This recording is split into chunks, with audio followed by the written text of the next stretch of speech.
Penguin Random House Audio presents For the Benefit of All Beings, a commentary on the Way of the Bodhisattva by the Dalai Lama, read by James Gimian and Wulstan Fletcher. Introduction. The Way of the Bodhisattva. I received the transmission of the Bodhicharyavatara, or the Way of the Bodhisattva, from Tenzin Gyaltsen, the Kunu Rinpoche, who received it himself from a disciple of Za Patrul Rinpoche, now regarded as one of the principal spiritual heirs of this teaching. It is said that when Patrul Rinpoche explained this text, auspicious signs would occur, such as the blossoming of yellow flowers, remarkable for the great number of their petals. I feel very fortunate that I am in turn able to give a commentary on this great classic of Buddhist literature. Shantideva composed this text in the form of an inner dialogue. He turned his own weapons upon himself, doing battle with his negative emotions. Therefore, when we teach or listen to this text, it is important that we do so in order to progress spiritually, rather than making it simply a subject of academic study.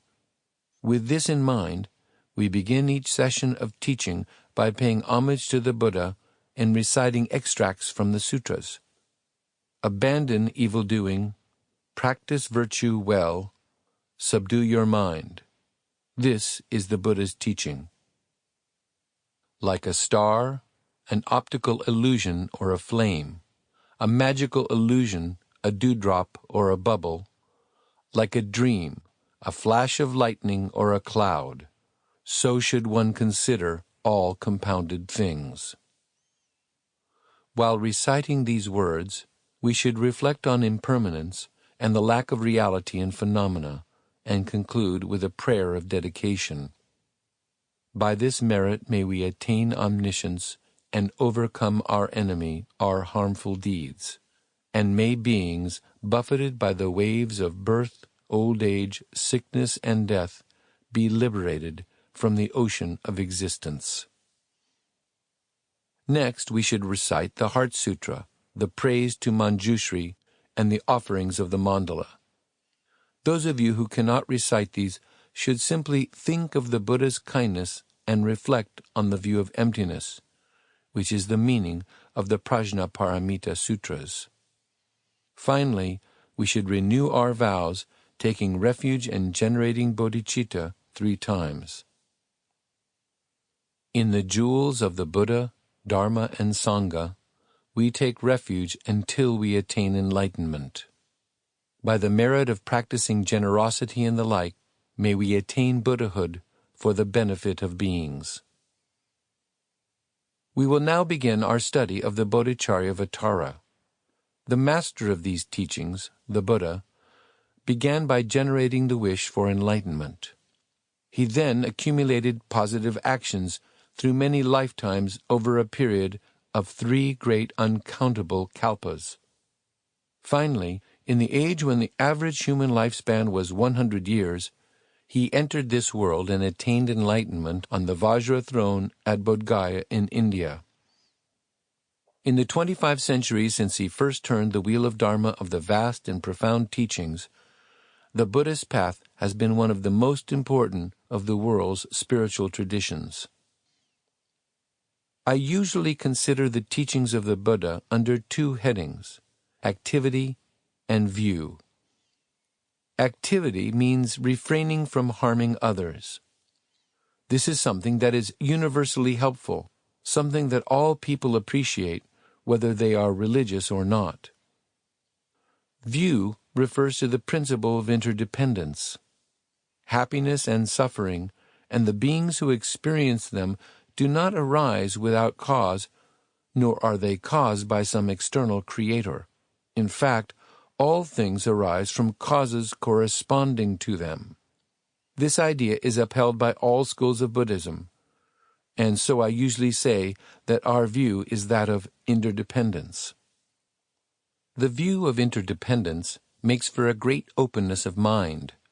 In general, Instead of realizing that what we experience arises from a complicated network of causes, we tend to attribute happiness or sadness, for example, to single individual sources. But if this were so, as soon as we came into contact with what we considered to be good, we would be automatically happy, and conversely, in the case of bad things, invariably sad. The causes of joy and sorrow would be easy to identify and target. It would all be very simple, and there would be good reason for our anger and attachment.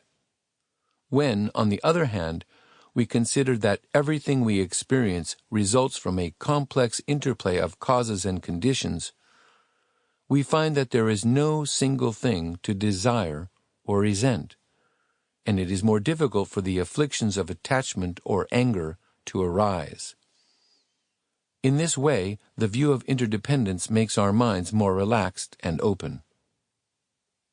By training our minds and getting used to this view, we change our way of seeing things, and as a result, we gradually change our behavior and do less harm to others. As it says in the sutras, "Abandon evil doing, practice virtue well, subdue your mind." This is the Buddha's teaching. We should avoid even the smallest negative actions, and we should perform even the most insignificant positive actions without underestimating their value. The reason for this is that the happiness we all want and the suffering we all try to avoid are produced precisely by our actions, or karma. Everything we experience is, as it were, programmed by our actions, and these in turn depend on our attitude. Whatever we do, say, and think in our youth is the cause of the happiness and suffering we experience in our old age. Moreover, what we do in this life will determine the happiness and suffering of the next life. And the actions of this kalpa will result in the experiences of future kalpas. This is what we mean by the law of karma, the law of cause and effect. On this basis, an action is called negative or evil if it results in suffering, which is something we wish to avoid. It is called positive or virtuous if it results in happiness, which is something we want. We consider an action positive or negative not on its own account, but according to whether it leads to joy or sorrow. This all depends on motivation, and so the text says, "Subdue your mind." A mind that is not disciplined will experience suffering, but a mind that is under control will be happy and at peace. It is important to know all the methods for subduing the mind through the instructions of the vast and profound path. The antidote to hatred is meditation on love. To overcome attachment, we should meditate on the ugliness of what attracts us. The antidote to pride is meditation on the skandhas, or aggregates. To counteract ignorance, we should concentrate on the movement of the breath and on interdependence. The root of the mind's turmoil is in fact ignorance, on account of which we fail to understand the true nature of things. The mind is brought under control by purifying our mistaken notion of reality. This is the teaching of the Buddha. It is through training the mind that we can transform the way in which we act, speak, and think. It would be helpful at this point to say something about the Buddha's teaching in general. According to the Mahayana, after attaining enlightenment, the Buddha turned the wheel of the Dharma, setting forth his teaching in 3 stages. First, he taught the 4 Noble Truths, on which the entire Buddhist doctrine is based. These are the truth of suffering, the truth of the origin of suffering, the truth of the cessation of suffering, and the truth of the path. With the second, or middle turning, he gave the teachings on emptiness and the profound and detailed aspects of the path. which make up the Prajnaparamita Sutras. With the third sample complete. Ready to continue?